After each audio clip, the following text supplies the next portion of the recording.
first full trading session of March 2018 is off and running behind me here at the New York Stock Exchange, and stocks look set to post a strong start on strong manufacturing data. February market services PMI rose to a more than expected read of 55.9.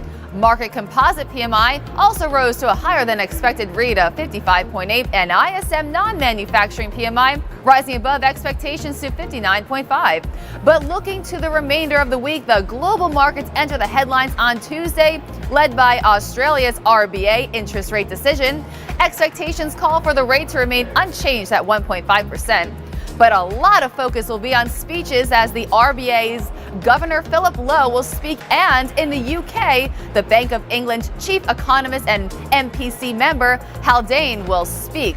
Meanwhile, on Wednesday, we return down under with Q4 Australian GDP expected to rise 2.2% year over year.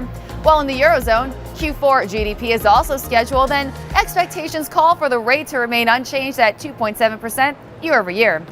But a lot of focus will be on the United States with private payrolls and the trade balance scheduled, but most attention will be on Q4 non-farm productivity, which is expected to slide 0.2%.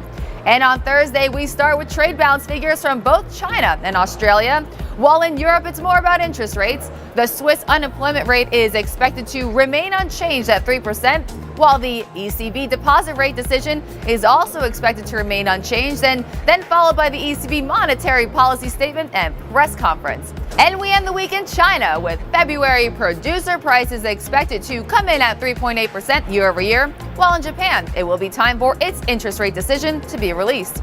Expectations are for the figures to remain negative at negative 0.1%. Meanwhile, in the UK, industrial production month over month for January is expected to rise 1.1%.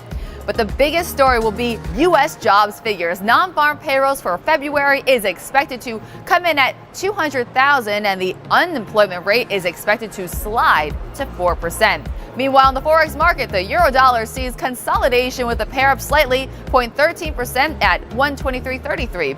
Meanwhile, in commodities, crude oil is up about 0.25% at 61.40 a barrel, down 0.06%, and gold is inching lower, down 0.1% at 1,322.20 a troy ounce. And until next time from the New York Stock Exchange, I'm Olivia Voznenko reporting for ICM Capital.